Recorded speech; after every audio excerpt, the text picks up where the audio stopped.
নমস্কার, আমি সৌরাষ্ট্র। বহু বছর পর প্রায় ৩ বছরের উপর লাইভে আসছি একটি বিষয়ের উপর। যেটা নিয়ে খুব কম আলোচনা হয় এবং মিথ্যাচার তো রয়েছেই। আর যেকোনো কিছুর খণ্ডন ও মণ্ডন হয়ে থাকে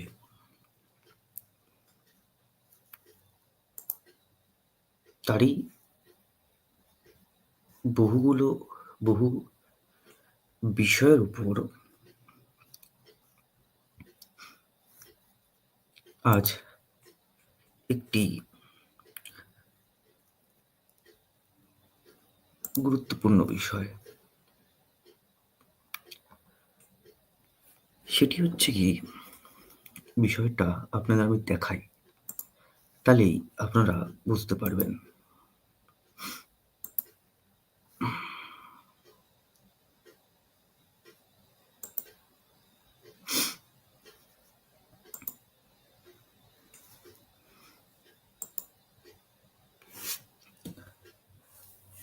আশা রাখি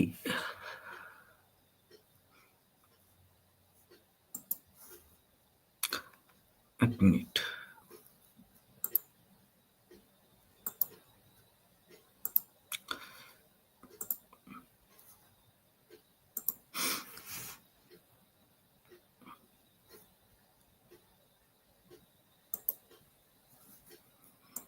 না, এটাও না।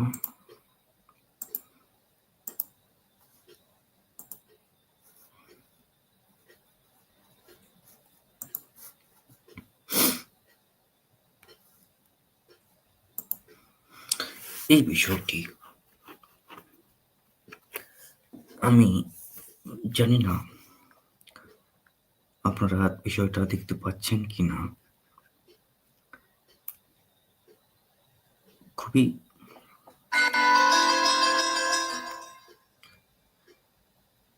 গুরুত্বপূর্ণ বিষয় এবং যেটা নিয়ে পশ্চিমবঙ্গের বিজেপির অ্যাডভোকেট তরুণজ্যোতি তেওয়ারি, এবার তিওয়ারি কি তেওয়ারি এটা বলা মুশকিল,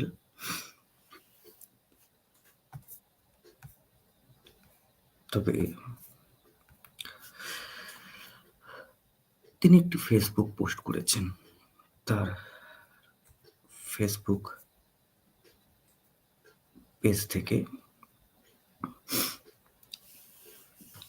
৪ ডিসেম্বর ৮টা ৪৮ মানে সকালবেলায়, তো দেখলাম যে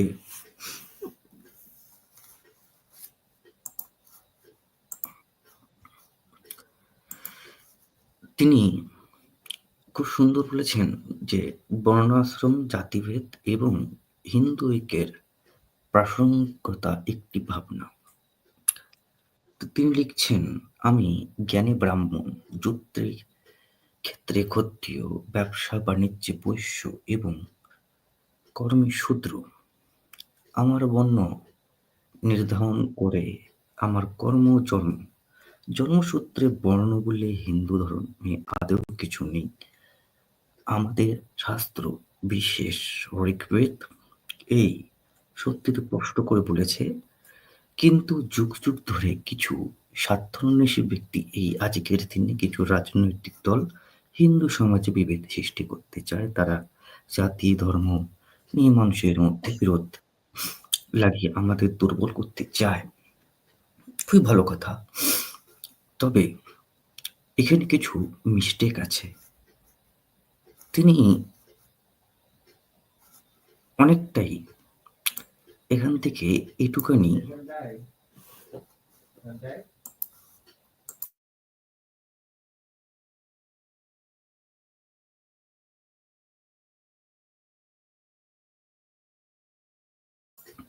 তো তিনি এইটুকুনি শাস্ত্রীয় বিষয়ে কথা বলেছেন, কিন্তু এইটুকুনি যে শব্দ হিন্দু ধর্মে, এখানে কোনো শাস্ত্র, গীতা, মহাভারত, বেদ, রামায়ণ, স্মৃতি, ব্রাহ্মণ, আরণ্যক, কোথাও কি হিন্দু শব্দ আছে? নেই। তাহলে তিনি কিভাবেই এই স্ববিরোধী একটি শব্দ ঢুকিয়ে দিল?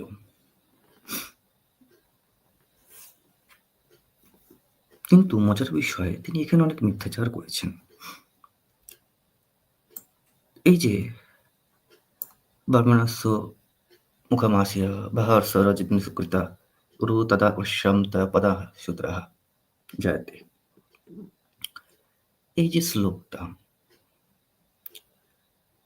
আসলে কি এরকম? না, আসলে এরকম নয়। যাই হোক, আমাদের সাথে আমানুদ্দিন আছে, তো তিনি জাতিভেদ নিয়ে কি চিন্তা করে তার কাছে একটু চলে যাব, তারপরে এই শ্লোকের বিষয়ে আসবো একটু একটু করে। হ্যাঁ, বলুন আমানুদ্দিন, কেমন আছেন? আমি ভালো আছি।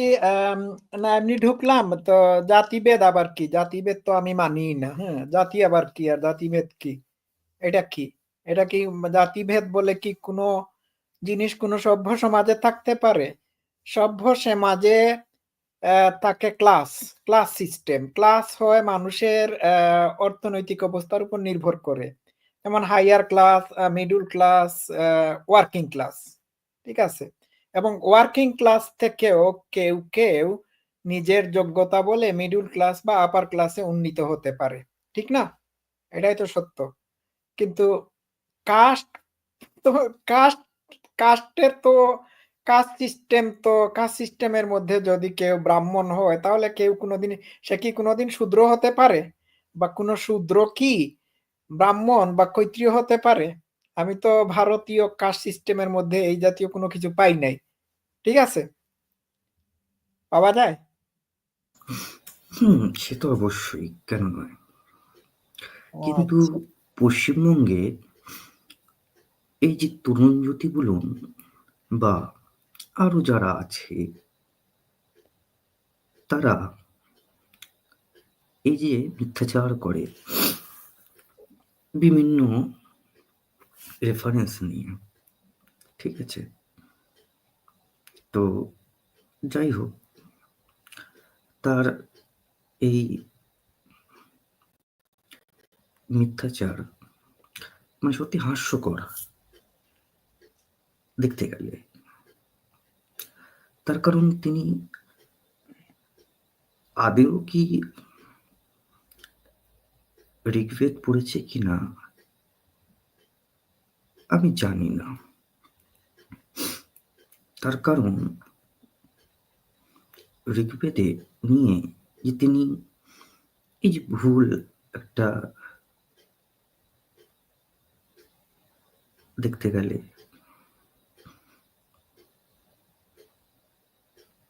রেফারেন্স দিয়েছেন নিজের মন গড়া, এটা আমার অবাক লাগেনি। এর জন্যে কেন এটা হয়ে আসছে, বুঝতে পারলেন? হ্যাঁ, সেইটা তার বুঝতে কারণ, পারছি। আচ্ছা, ঠিক আছে। হ্যাঁ, এবার দেখুন, রেফারেন্সে যখনই বিষয়ে আসবো, দেখুন উনি তো কোনো যেমন তেমন ব্যক্তি নয়, উনি যথেষ্ট একজন নামকরা লয়ার।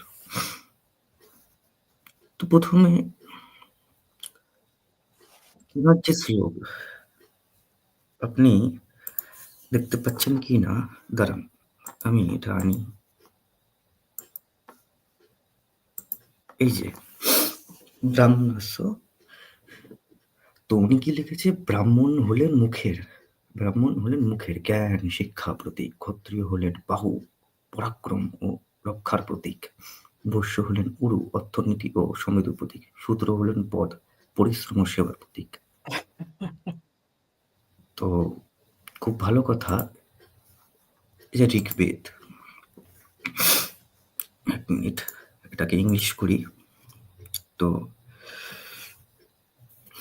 দেখতে পাচ্ছেন ঋগ্বেদ, এটি সব থেকে একাডেমিক বলতে হলে ভাষ্য, সায়নাচার্য ভাষ্য। তো এটি উইলিয়ামস দ্বারা অনুবাদ করা। তো উনি যা দাবি করেছেন সেই দাবি কি এখানে যাচ্ছে? কি বলবেন এই বিষয়ে? এই যে যাচ্ছে কি, আদেও কি যাচ্ছে? দেখুন তো একটুখানি। এখানে বলছে তার মুখ থেকে ব্রাহ্মণ হলো, তার বাহু হইল রাজন্য মানে ক্ষত্রিয়, তাহার উরু হইল বৈশ্য, তাহার চরণ হইতে শূদ্রের জন্ম হলো। তাই না? তাই তো বলছে। এই যে, তাই না? কি বলবেন এ বিষয়ে আপনি? এখন যদি এই শ্লোকের তারা অপব্যাখ্যা দিয়ে থাকে, তাহলে তো বলার কোনো কিছু নাই। আপনি সংস্কৃত বুঝেন, সংস্কৃতে অরিজিনালি কি লিখা আছে সেটি বুঝতে হবে। যেমন গীতাতে, আমি গীতার শ্লোক পড়েছি। গীতাতে ভগবান শ্রীকৃষ্ণ বলছেন যে আমি চতুর্বর্ণ সৃষ্টি করেছি। হ্যাঁ, কর্ম এবং সরি, কর্ম নাকি গুণের ভিত্তিতে, কর্ম না গুণ ওটা ওটা বলবেন। আসবো, ওটা হ্যাঁ, ওটা তো আসবো, ওটা তো আসবো, ওটাও উনি লিখেছেন, ওটা উনি না না লিখলেও। এখন কি বুঝাতে চাচ্ছেন? এই হুম ছোট ইংলিশ আমি এটা পড়তে পারতেছি না, আমার পক্ষে পড়া সম্ভব না, এত মানে খুবই ছোট। এই যে হ্যাঁ, বড় করলে হ্যাঁ। আচ্ছা আচ্ছা, ঠিক আছে, আচ্ছা ঠিক আছে, 1 second. The Shudra was born from his feet, এটা সিম্পল। শূদ্র তার পা থেকে হইছে, সোজা হিসাব। কিন্তু উনি কি লিখেছে, কি লিখেছে? ও আচ্ছা আচ্ছা, ও এটা হচ্ছে উনি যা লিখেছেন, এ থেকে আমার মনে হচ্ছে উনি শ্রীকৃষ্ণের অবতার হিসাবে, নতুন অবতার হিসাবে এই জন্মে এসেছেন, এই জীবনে এসেছেন। এখন মানুষ হুম শ্রীকৃষ্ণের এই বাণীকে সমালোচনা করতেছে বা ভগবানের সমালোচনা করছে যে এটি তো অমানবিক, হ্যাঁ, এটি হতে পারে না, মানুষ আবার তার পায়ের নিচ থেকে হবে কেন? এখন উনি হুম এসে অবতার সেজে, উনি ওনার ভগবানের অবতার হয়ে এসে বলছেন, না, এটা আমি চেঞ্জ করলাম, এখন এটির মানে হচ্ছে পরিশ্রম ও সেবার প্রতীক। তো পরিশ্রম ও সেবার প্রতীক শূদ্র হবে কেন? পরিশ্রম ও সেবার প্রতীক ব্রাহ্মণ হবে না কেন? জ্ঞান ও শিক্ষা দিয়ে কি মানুষের সেবা হয় না? মানে অবশ্যই। হ্যাঁ, মানুষকে সুরক্ষা দিয়ে জাতীয় নিরাপত্তা সাধন করে কি সেবা হয় না? হুম অর্থনীতির মাধ্যমে কি দেশের সেবা হয় না? তাহলে হুম উপরের ৩ জন সেবার প্রতীক হতে পারেন না কেন? নিচের জন সেবার প্রতীক, শূদ্র কেন সেবার প্রতীক হবে? হ্যাঁ? আপনি জ্ঞান বিজ্ঞান ছড়িয়ে দিয়ে কি আপনি মানবতার সেবা করেন না? তাহলে তো আপনিও শূদ্র। আপনি ব্রাহ্মণ, আপনিও শূদ্র। আপনিও ঈশ্বরের হুম পা থেকে হতে হবে। এই কিন্তু ৪ জনকে যদি বলা হতো যে ঈশ্বরের পা থেকে হয়েছে, ৪ জনই ৪ জনই তাদের কর্মক্ষেত্রে সেবার প্রতীক। তাদের কর্ম দিয়ে সেবা করছে। That's fine. ঠিক না? তো আমাকে হুম এখন হুম বোঝাতে হবে সেবার মানে কি? সেবার মানে কি? হুম হোয়াট ইস সেবা? সেবা হচ্ছে ৩ বর্ণের সেবা, না, সেটাও আমি দেখাবো। বুঝলাম। পরিশ্রম ও হুম সেবার প্রতীক। শূদ্র পরিশ্রম ও সেবার প্রতীক। তো হুম জ্ঞান শিক্ষা অর্জনের ক্ষেত্রে কি পরিশ্রম করতে হয় না? বিনা পরিশ্রমে কি কেউ জ্ঞানী হয়ে যায়, পণ্ডিত হয়ে যায়? বিনা পরিশ্রমে কি কোনো বই লিখা সম্ভব? না, হ্যাঁ? একেবারেই নয়, একেবারেই আর নয়। পরিশ্রম তো আরো বেশি হয় যুদ্ধের ক্ষেত্রে। কারণ হুম এখানে পরিশ্রম না, জীবনের ঝুঁকি নিয়ে, হুম? মানে তীর ধনুক চালাতে হয়, বন্দুক চালাতে হয়। এটা কি পরিশ্রম না? উল্টাপাল্টা অবশ্যই। যত সব মেক সেন্স করে না? কিন্তু দেখুন, এই যে ঋগ্বেদে, এ দেখুন পড়তে পারছেন? এ দেখুন কি সুন্দর বলে দিয়েছে। কি দেখেন বলেছে? যে হ্যাঁ, পড়তে এই পারছি। বিরাট ঠিক আছে। বিরাট মুখ থেকে ব্রাহ্মণ হলো, তার বাহু থেকে রাজন্য মানে ক্ষত্রিয়, তার উরু থেকে বৈশ্য এবং পা থেকে শূদ্র, তাই না? এই যে, তো এখানেও একই কথা লিখেছে সায়নাচার্যের যে কমেন্ট্রি। তো এখানে তো ক্লিয়ার, সংস্কৃত আছে, সবাই সংস্কৃত দেখে নিতে পারেন, কোনো ইয়ে নেই। তাহলে এই যে খুব সুন্দরভাবে সংস্কৃত, এবং উনি আরো লিখেছেন কি, কিন্তু এটি কর্ম অনুযায়ী মানুষের ভূমিকা বোঝায়, জন্ম নয়। এই শ্লোকটি কখনই বলে না জন্মসূত্রে একজন শূদ্র চিরকাল শূদ্র থাকবে, ব্রাহ্মণ চিরকাল ব্রাহ্মণ থাকবে। এটা তো হয়ে এসছে, এটা রিয়েলিটি। এবং উনি দেখুন একটা মিথ্যাচার করেছে যে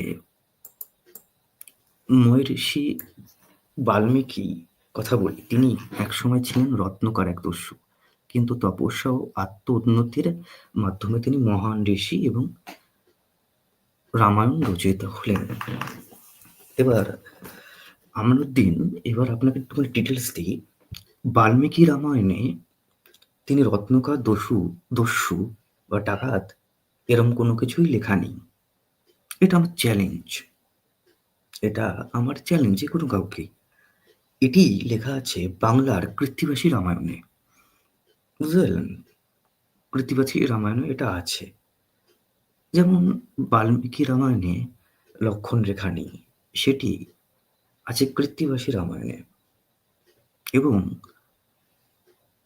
এর সাথে তামিল রামায়ণে আবার উনি লিখছেন কি, মহর্ষি বেদব্যাস যিনি মহাভারত রচিতা, তার মা ছিলেন এক মৎস্যজীবিনী, তবে তার জ্ঞানের মাধ্যমে তিনি হিন্দু ধর্মে শ্রেষ্ঠ ঋষিদের মধ্যে একজন হন। প্রথমত ঋষি, আচার্য, মহারিষি, ব্রহ্ম ঋষি এর সাথে জাতিভেদের কোনো যুক্ত নয়, এটি একটি পদ।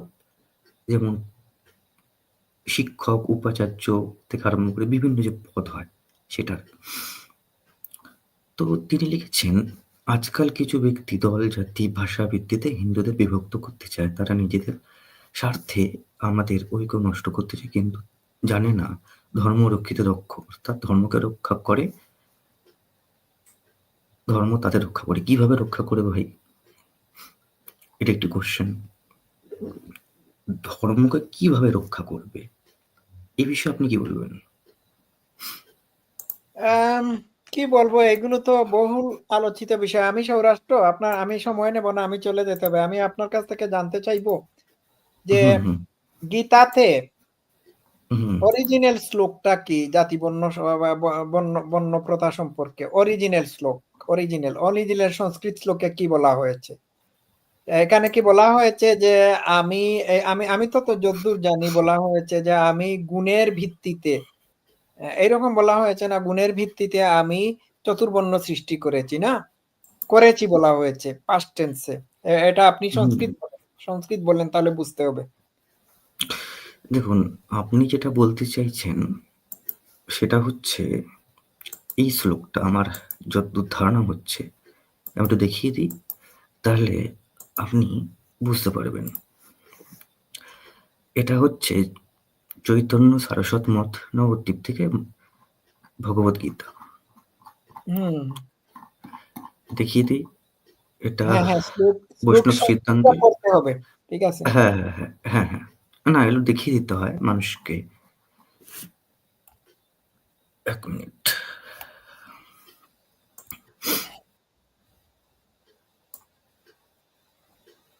হুম, প্রথম অধ্যায় এটা, দাঁড়ান ডাউনলোড হচ্ছে। এটা চতুর্থ অধ্যায়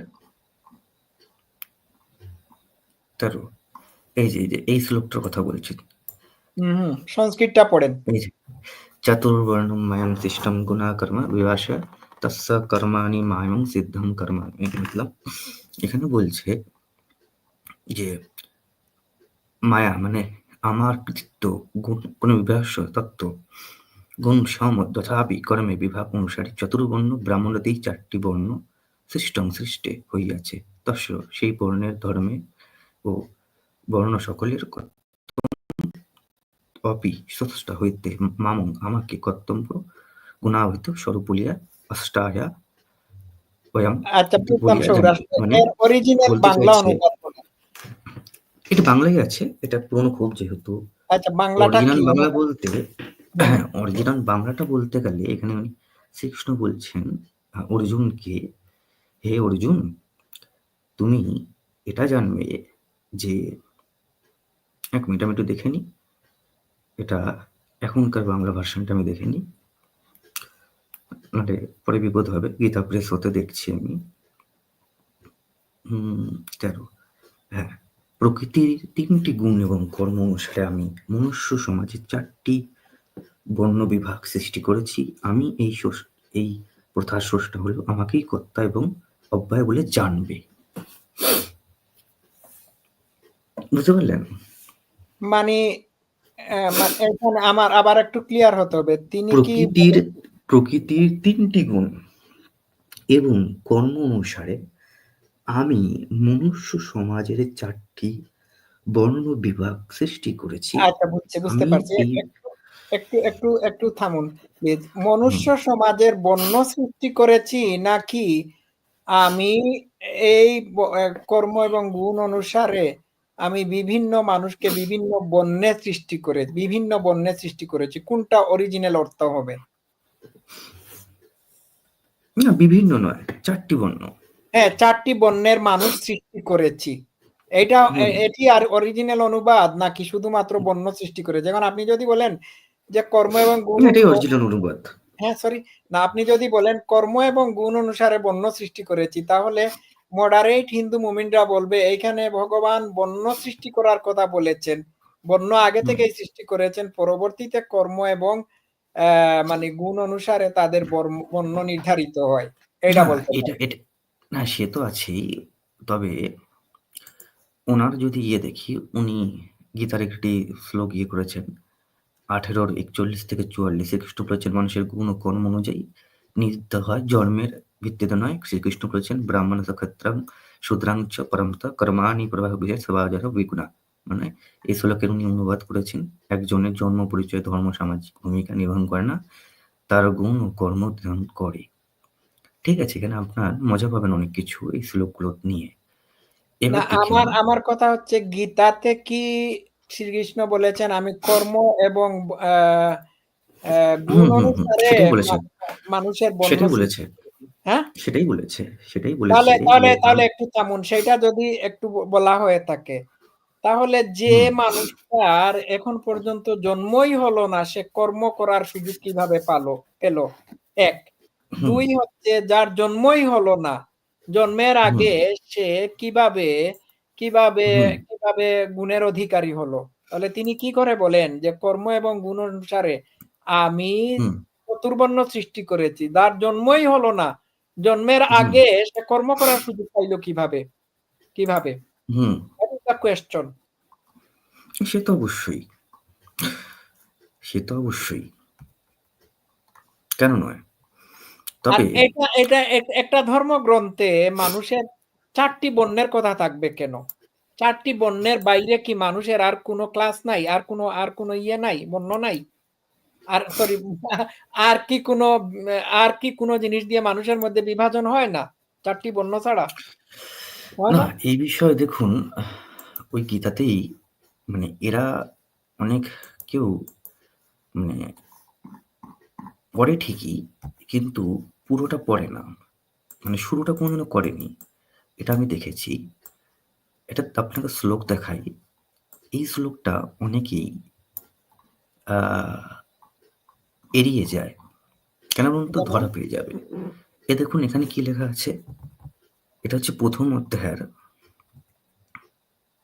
এই যে প্রথম অধ্যায়, এটা করতে পারছেন? এই যে এটা হ্যাঁ, দেখতে মার্কিং পাচ্ছি। করতে পারছি না, এই যে জাতি ধর্মা কুল ধর্মা শাশ্বতঃ, মানে কি বলছেন পুরো শ্লোকে, যে दोषेण तु कुलघ्नायं वर्णसंकराय उत्पाद জাতি ধর্ম কুলধর্ম সস্যতাঃ 42 নম্বর শ্লোকে।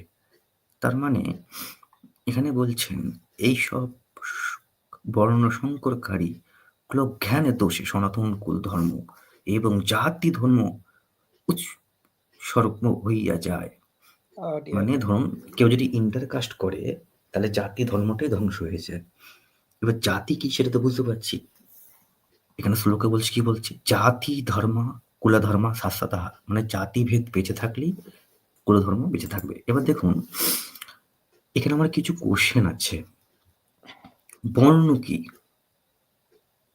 বর্ণ প্রথা নিয়ে আলোচনা করার আগে বর্ণ কি ব্যবস্থার সমাজের যেটি বর্তমান, সেই সাথে ভারতবর্ষের বর্ণগুলো পরিচয় ছিল। বর্ণ 4টি: ব্রাহ্মণ, ক্ষত্রিয়, বৈশ্য, শূদ্র। এই বর্ণ একসময় জন্মগত, অন্য কেউ কচ্ছ কর্মী দ্বারা নিজের সীমাবদ্ধতা সৃষ্টি করতে পারে না। পিতৃবৃহদের বর্ণ ছিল জন্মজাতক, সেই বর্ণই হইতে। এবার জাতি কি? জাতি বলতে আমরা কিছু বলতে পারি, যেমন মনুষ্য জাতি, নারী জাতি, পুরুষ জাতি ইত্যাদি, তাই না? তার মধ্যে মনুষ্য নারী মাধ্যম আমরা ভিন্নতা দেখতে পাই ঠিকই, তবে ব্রাহ্মণ ক্ষত্রিয় বৈশ্য ভিন্নতা দেখতে পাই। এর ফলে ব্রাহ্মণ ক্ষত্রিয় বৈশ্য শূদ্র জাতির আলাদা গুণ আছে। মনুষ্য কর্ম কি, নারী কর্ম কি? আমরা একজন মানুষ কোনোদিনই নারী ধারণ করতে পারে না, তাই না? আপনি বিশ্বাস করেন কি আমার কাকু যে একজন পুরুষ নিজের কর্ম দিয়ে কি বাচ্চা পয়দা করতে পারে? কি বলেন? সেইটাই অদ্ভুত। করতে পারে কি? এটা হচ্ছে আমার কোশ্চেন। এবার দেখুন ওই যে 13 নম্বর শ্লোকটা দেখেছিলাম, এই যে ইস্কনের এটা, প্রকৃতির 3টি গুণ কর্ম অনুসারে আমি মানব সমাজের 4টি বর্ণ বিভাগ সৃষ্টি করেছি। আমি এই প্রথার স্রষ্টা হলেও আমাকে কর্তা এবং ব্যবস্থা বলে জানবে। ঠিক আছে? এবার দেখুন আমাদের পুরীর শঙ্করাচার্য কি বলছে।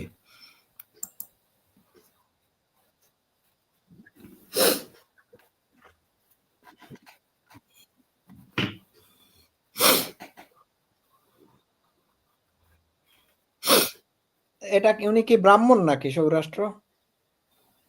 বলছি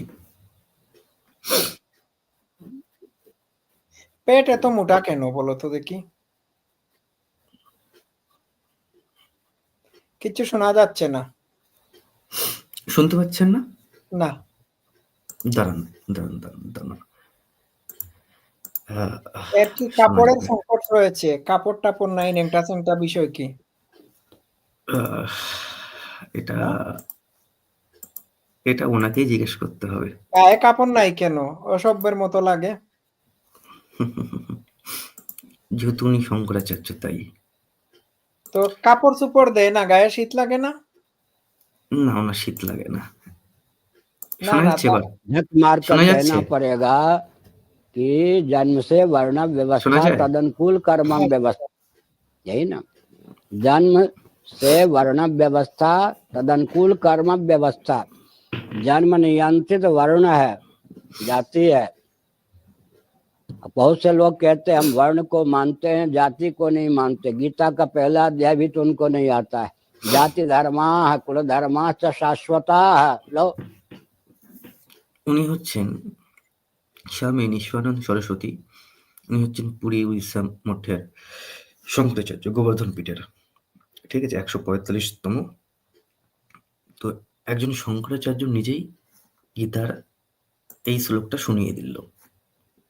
তো জন্ম নিয়ন্ত্রিত জাতি এবং কর্ম। এখন যদি বলিস যে কোনো পুরুষ জন্ম থেকে তো পুরুষ হলো, কর্ম করে কি নারী হতে পারে? এটাই হচ্ছে কোশ্চেন হয়েছে। Good question. সেটাও বাদ দেন, আমার দিন আপনি কি বিশ্বাস করেন একজন, মানে আপনি গরুকে জন্ম থেকে গরু বলবেন নাকি আপনি কর্ম থেকে তাকে সাপের বাচ্চা বলবেন, কোনটা? এই বিষয়ে আপনি কি? জন্মসূত্রে তো মানুষের বাচ্চা মানুষ হয়, সে কি করে সাপ হয় বলো তো দেখি? না, গরুকে কি আপনি সাপ বলবেন? না না, গরু তো গরুই। তাহলে ওনার কথা অনুযায়ী যে জন্মসূত্র নয় কর্মসূত্রে যদি সবকিছু যদি বিচার হয়, তাহলে এটা কিরকম কথা হয়ে গেল, তাই না? এ দেখুন, যারা বংশের অস্তিত্ব নষ্ট করে তার ফল অবাঞ্ছিত সন্তানের সৃষ্টি করে, তাদের কুল জাতির দোষের ফলে সর্বপ্রকার জাতি উৎপন্ন প্রকল্প বংশ ধর্ম উৎপন্ন হয়। এটা গীতা প্রেসে লেখা আছে, ঠিক আছে? বুঝছি। এবার হ্যাঁ, এবার দেখুন দ্বিতীয় অধ্যায় এখানে লিখছে কি, যেমন মানুষ পুরাতন বস্তু পরিত্যাগ করে নতুন বস্তু গ্রহণ করে, সেইরূপ দেহীয় পুরাতন জীর্ণ শরীর ত্যাগ করে অন্য শরীর গ্রহণ করে। গীতার 2:22, ঠিক আছে? এই যে মানুষ যেমন পুরাতন বস্ত্র ত্যাগ করে নতুন বস্ত্র পরিধান করে, আত্মাও তেমনি পুরাতন দেহ ত্যাগ করে নতুন দেহ করে। এবার দেখুন শঙ্করাচার্য কি বলছে, শুনুন। पूर्व कर्म, समझ गए?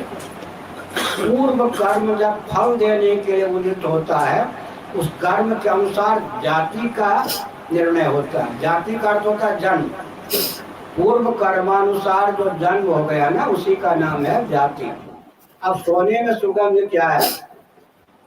जिस जाति में जन्म हुआ हो, उस जाति के अनुकूल कर्म करता हो, तब क्या हो गया? सोने में सुगंध। अच्छा, गाय पहले मनुष्यों की बात छोड़ दो, गाय को आप जन्म से गाय मानोगे या कर्म से? যেমন শঙ্করাচার্য বলছে জন্ম থেকে গরু বলবে না, কর্ম থেকে। তাহলে এবার দেখুন উনি 41 নম্বর শ্লোক দেখিয়েছিলেন, ওই এই যে, তাই না? এই যে 41 নম্বর, 41 থেকে 44। তো উনি বলছেন কি, এই শ্লোকের ব্যাখ্যা অনুসারে একজন জন্ম পরিচয় তার ধর্ম সামাজিক ভূমিকা নির্ধারণ করে না, এটি তার গুণ ও কর্ম দ্বারা। এবার আমান কাকু, আমাদের ধর্মে পূর্বজন্ম কথা আছে, তাই না? এবার দেখুন পূর্বজন্ম যদি আমি ব্রাহ্মণ হই, এই জন্মেও আমি ব্রাহ্মণ, বুঝতে পারলেন? হ্যাঁ, সেইটাই। আচ্ছা, সৌরাষ্ট্র। এই দেখুন এখানে লেখা আছে তো। হ্যাঁ, বুঝতে পারছি। আমি সবকিছু বুঝলাম। আমি যুক্ত হলাম, অন্যদিন যুক্ত হব। আমার একটু ওকে, ওকে, ওকে। বিশেষ প্রয়োজন আছে, পরে কথা বলবো না, হ্যাঁ? ওকে, ওকে, ভালো ওকে, ঠিক থাকবেন। আছে। কন্টিনিউ, হ্যাঁ? হ্যাঁ, থ্যাংক ইউ। ঠিক আছে, ঠিক আছে। তো চলে আসি বন্ধুরা বিষয়ের উপর। এই যে উনি 41 নম্বর থেকে শ্লোক পড়িয়েছিলেন, আমি ওনাকে পুরো শ্লোক পড়াবো। দেখুন, পূর্বজন্মের সংস্কার গুণ অনুসারে ব্রাহ্মণ ক্ষত্রিয় বৈশ্য ও শূদ্রের কর্মফল ভাগ করা আছে। পূর্বজন্ম, কেউ যদি পূর্বজন্মে শূদ্র হয়, এই জন্ম শূদ্র। চিন্তা করুন, পূর্বজন্ম ব্রাহ্মণ হলে এই জন্মেও ব্রাহ্মণ। তার কারণ পূর্বজন্মে কেউ তো পাপ করছে না। পাপ কি, এটা তাকে জানতে হবে। এটা শ্রী ইস্কনের প্রভুপাদ ভাষ্য, এই পরান্তর স্বভাবজাত গুণ অনুসারে ব্রাহ্মণ ক্ষত্রিয় বৈশ্য শূদ্রের কর্মসমূহ বিভক্ত।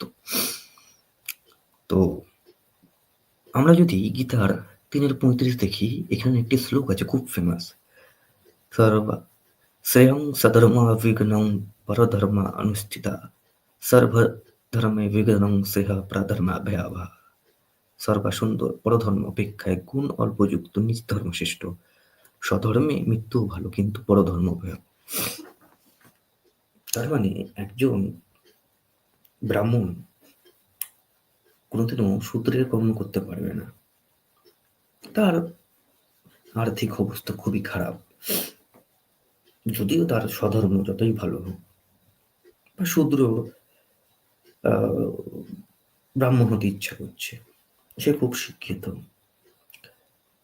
তাহলে তার যে ধর্ম, পরধর্ম, শূদ্র ধর্ম, সেটাকে তিনি ত্যাগ করতে পারবেন। ত্যাগ করলেই ভয়াবহ, যতই গুণ খারাপ থাকুক, অল্প থাকুক, কিন্তু শূদ্র হয়ে মরা ভালো, এটি গীতা বলছে। আবার দেখুন,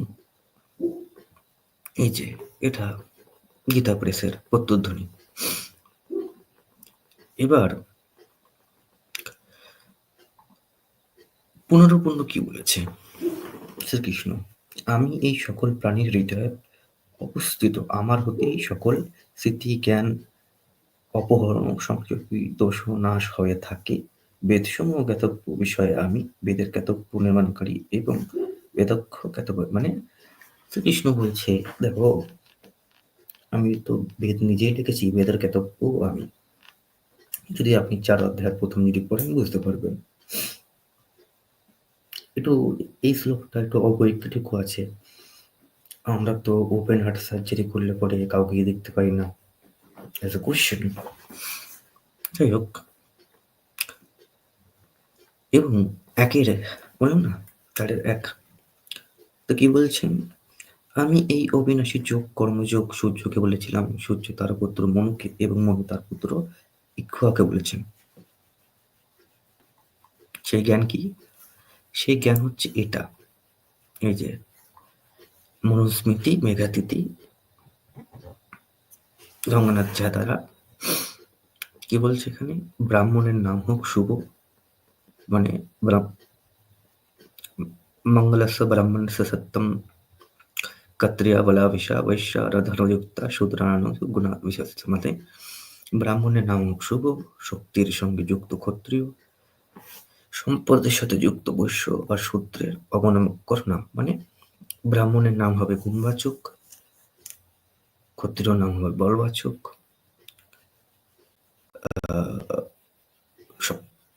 ধনবাচক হবে বৈশ্যের নাম, আর নিন্দাবাচক হবে শূদ্রের নাম। কি সুন্দর না? দেখুন, চিন্তা করুন, ভাবুন। এবার আমরা গীতার 18:42, যেহেতু উনি গীতার 44 অব্দি এসেছিলেন, তো এখানে কি বলছেন, সম দম তপস্যা সূর্য ক্ষমা সরলতা জ্ঞান বিজ্ঞান আস্তিক্য, এই 9টি ব্রাহ্মণের স্বভাবজাত ধর্ম। স্বভাবজাত ধর্ম ত্যাগ করা হবে না কিন্তু, যতই খারাপ হোক। ওকে, তারপরে শৌচ, তেজ, ধৃতি, দক্ষতা, যুদ্ধে অপ্রায়ণ, দান, শাসন ক্ষমতা, এগুলি হচ্ছে ক্ষত্রিয়ের স্বভাবজাত কর্ম। এখানে দেখুন, স্বভাবজাত ধর্ম, স্বভাবজাত কর্ম। বুঝুন ইসকনের ভাষ্য। ত্যাগ করলে হবে না, যতই আপনি জ্ঞানী হোক না কেন, আপনি ব্রাহ্মণ হতে পারবেন না, আপনাকে এটার মধ্যে থাকতে হবে। 44 কি বলছে? 44 বলছে যে কৃষি, গোরক্ষা, বাণিজ্য বৈশ্যের কর্ম, স্বভাবজাত পরিচর্যা, আত্মক কর্ম, শূদ্রের ও স্বভাব। তার মানে কি, শূদ্রের কর্ম কি? 3 বর্ণের সেবা। এই যে পরিত্যাজন কর্মাণা শূদ্রাপি স্বভাবজায়ম। বুঝতে পারলেন? কি সুন্দর বুঝিয়েছিলেন। এবার দেখুন 47-এ, সাম্যকভাবে অনুষ্ঠিত পরধর্ম অপেক্ষায় গুণরহিত নিজ ধর্ম শ্রেষ্ঠ, কারণ স্বভাব বিশিষ্ট স্বধর্মরূপ কর্ম করলে মানুষ পাপভোগী হয় না। মানে শূদ্রের উচিত নয় ব্রাহ্মণের কর্ম করা, ডাইরেক্ট বলছে গীতা। তারপরে হে কুন্তীয়, দোষযুক্ত হলেও স্বভাবজাত কর্ম ত্যাগ করা উচিত নয়, কারণ সমস্ত কর্মই ধূপ দ্বারা অগ্নি যেমন আবৃত থাকে, তেমনি কোনো না কোনো দোষে যুক্ত। নিন এবার কি বলবেন? কেস খেয়ে গেল বেচারা আমাদের তিওয়ারিজি। মানে তিওয়ারি কাদের বলে? যারা 3টি বেদকে মনে রাখে, তাদের তিওয়ারি বলা হয়। একেবারেই ফেসে গেলেন দেখতে গেলে। তাহলে গীতা তো ডাইরেক্ট বলছে জন্ম থেকে বর্ণ ব্যবস্থা। তাহলে এবার দেখুন 3:32 কি বলছে, যে সকল ব্যক্তি দোষ দৃষ্টিবশত আমার এই মত পালন না করে, সেই সকল সর্বজ্ঞান বিরূঢ় বিবেকহীন ব্যক্তি বিনষ্ট হলেই কোনো, অর্থাৎ তাদের পতন হয়। বেচারা শ্রীকৃষ্ণ বেচারা মানছে না। 4:40 কি বলছে, বিবেক বোধহীন, অজ্ঞ এবং শাস্ত্র পরিচিত সংশয় কুল ব্যক্তির পতন হয়, এরূপ সংশয়কুল ব্যক্তি ইহলোক মঙ্গলকারী হয় না, পরলোক সুখ ভোগ লাভ করতে পারে না। তার মানে এখানে এই যে সংশয় না, মানে যারা শাস্ত্র মানে না, নাস্তিক বলতেই পারেন আপনি, বলতে পারেন দেখতে গেলে নাস্তিক এক কথায়। এরকম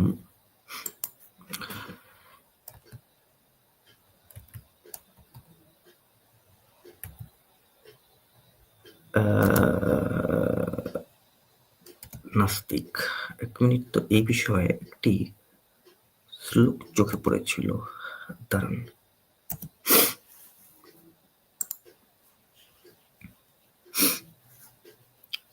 হ্যাঁ, এটা শ্রীমদ্ ভগবদ গীতা ইসকনের অফিসিয়াল ওয়েবসাইট।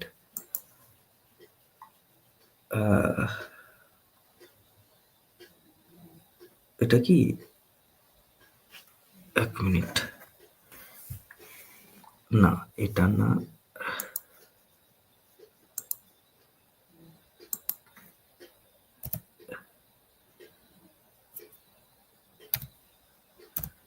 নাকি তো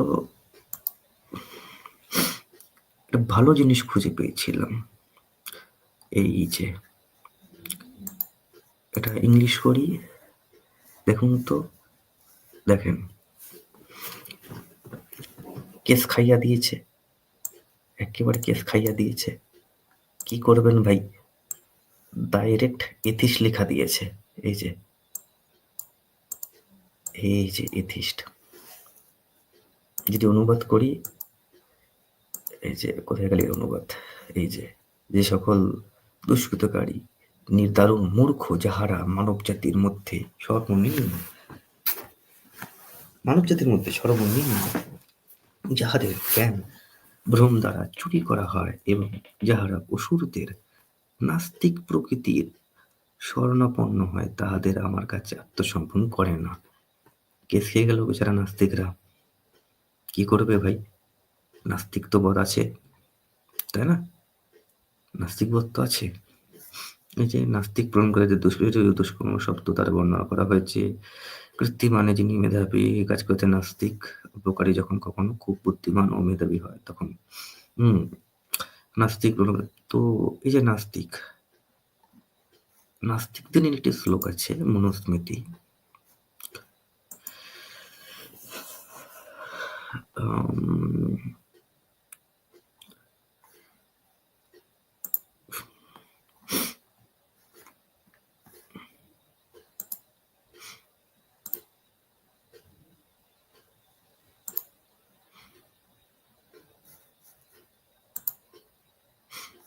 না এটা এইভাবে আসবে না, এটা দাঁড়ান,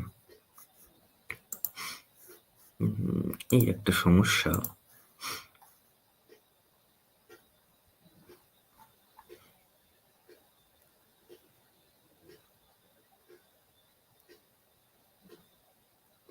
এই যে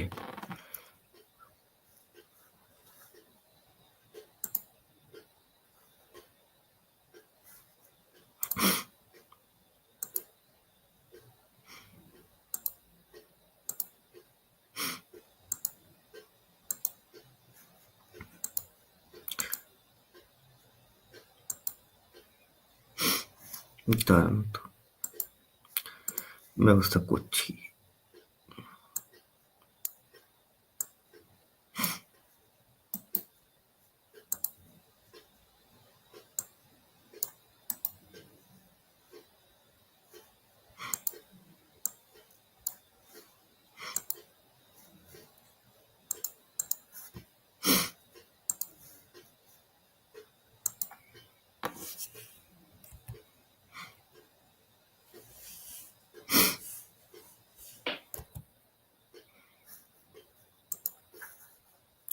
কত ছিল, 2011।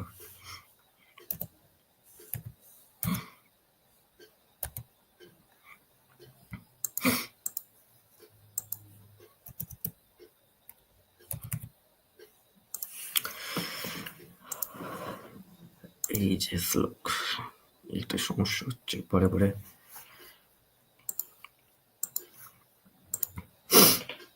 এই যে কি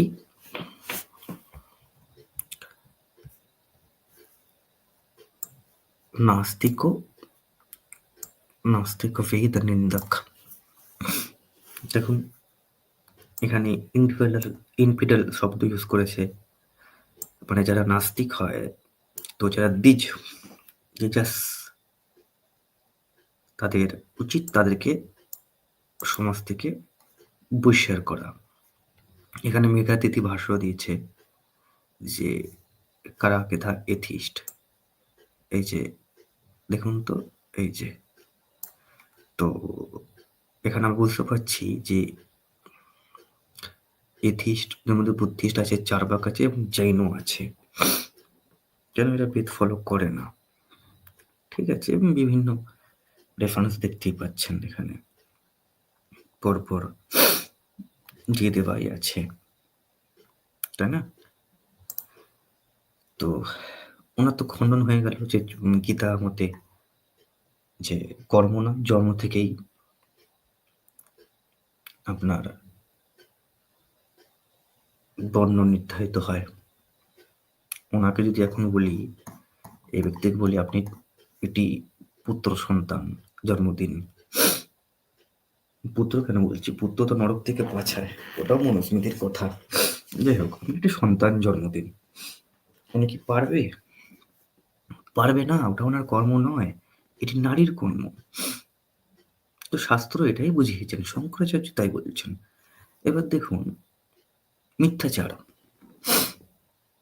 আমিও ভাই একসময় কট্টর হিন্দুত্ববাদী ছিলাম, আমিও RSS করেছি, তবে আমি এরকম মিথ্যাচার করি না।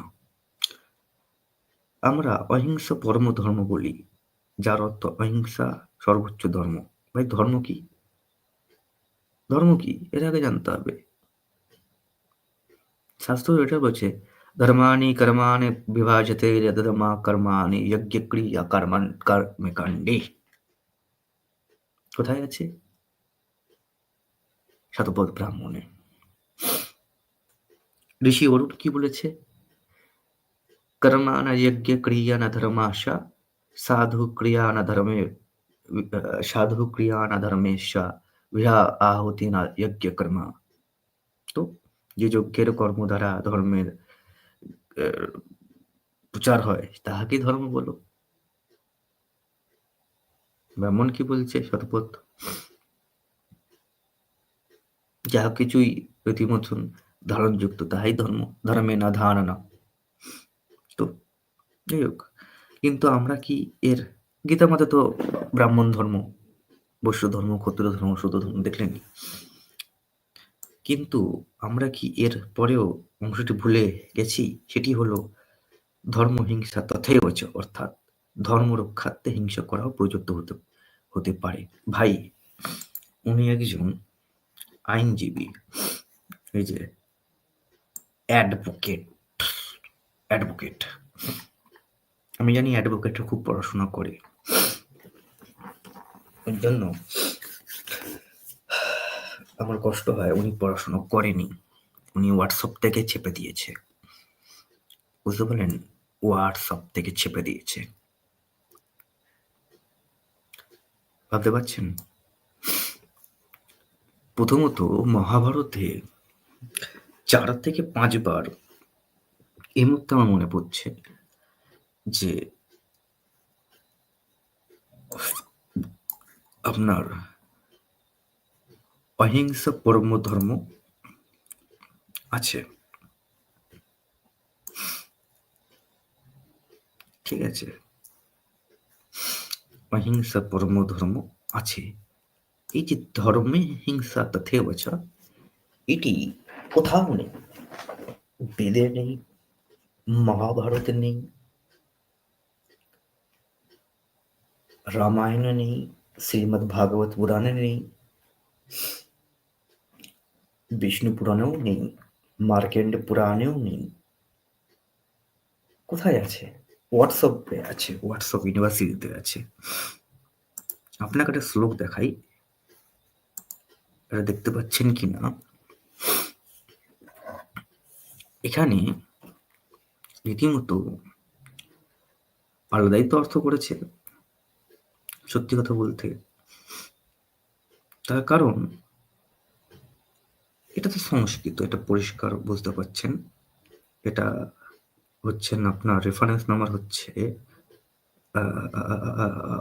আপনার মহাভারতের অনুশাসন পর্ব, মানে 13 117 37 থেকে। যাই হোক, এখানে পরপর শব্দগুলো দেওয়া আছে, তবে এটা 25 নম্বর যদি আমরা দেখি, এটা 25, এই 24, এই 25। তো এখানে তো ক্লিয়ার করেই লেখা আছে যে, খুব সুন্দরভাবে লিখে দিয়েছে।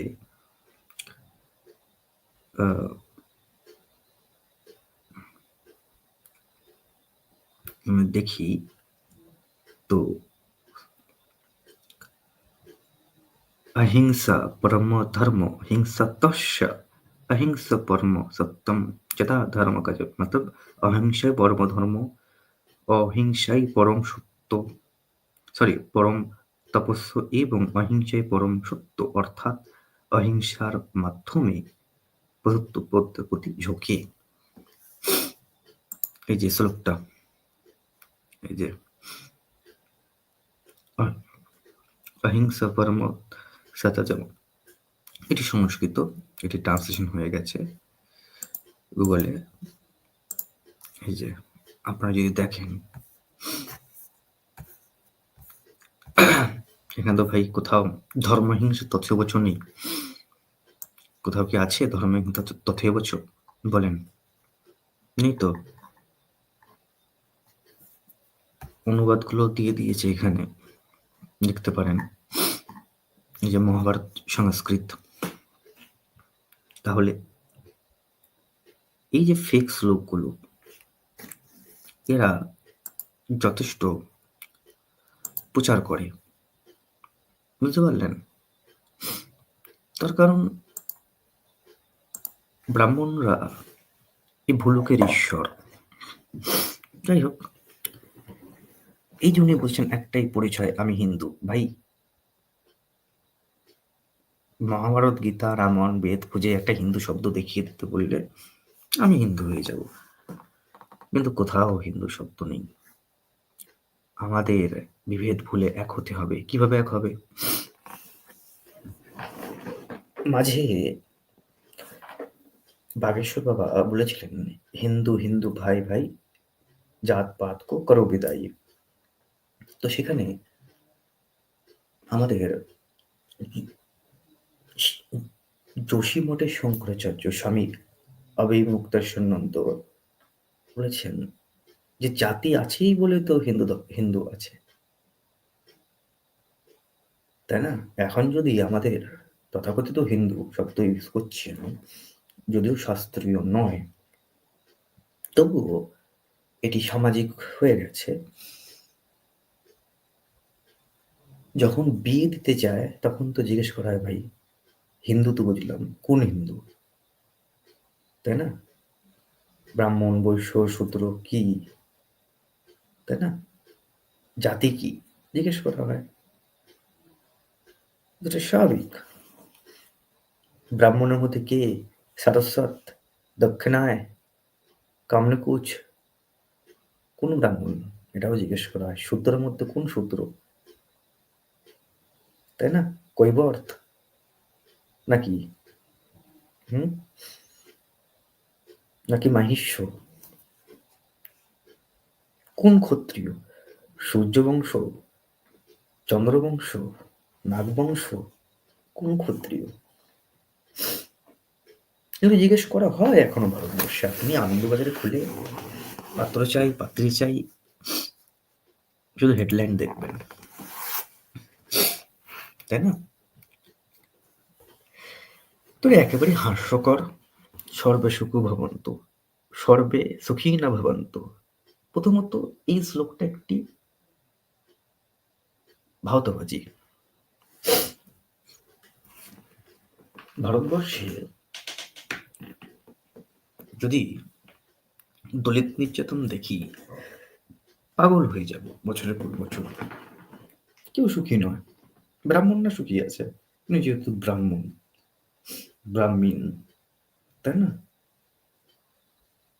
আপনাকে যদি একটি নিউজ পড়াই তথাকথিত তাদের রাম রাজ্যে সোকল্ড, সেখানে ডিসেম্বর 31শে ডিসেম্বরের কেস, নতুন বছরের উপহার। দেখুন তো, এই যে বাইককে কেন পিটিয়ে কোন দলিত যুবককে, চিন্তা করুন, কি বলবেন? এই যে ব্যবস্থা, এটার বিরুদ্ধে তো কাজ। উনি একটা শ্লোক দেখান। তো এই ধরনের ব্যক্তি যথেষ্ট মিথ্যাচারী হয়, এবং ব্রাহ্মণরা তো মিথ্যা কথা বলি। তাহলে পরে চিন্তার এখানেই তো বিষয়। আসলে তারা, আমি খুব সুন্দরভাবে বুঝিয়ে দিতে চাই এখানে আপনাদের, ভারতবর্ষে যতদিন খ্রিস্টান মুসলমান আছে ততদিন সবাই হিন্দু। যেমন বাংলাদেশে হিন্দু, বাংলাদেশের থেকে বেশি ভারতবর্ষে হিন্দু আছে, সবাই জানেন, তাই না? কিন্তু একটা বিষয় দেখবেন যে ভারতবর্ষে দলিত নির্যাতন হয়, তো দলিতদের তখন হিন্দু হিসেবে দেখা হয় না। দলিতরা শূদ্র। এটি হচ্ছে বাস্তবতা। বাংলাদেশের থেকে বেশি অনেক হিন্দু নির্যাতন ভারতে হয়। হিন্দু বলা যাবে না, তখন শূদ্র, দলিত বলতে হবে। এর রিয়েলিটি যতক্ষণ না বুঝতে পারছেন ততদের কোনো বাস্তবতার সাথেই ম্যাচ খাবে না। ধন্যবাদ।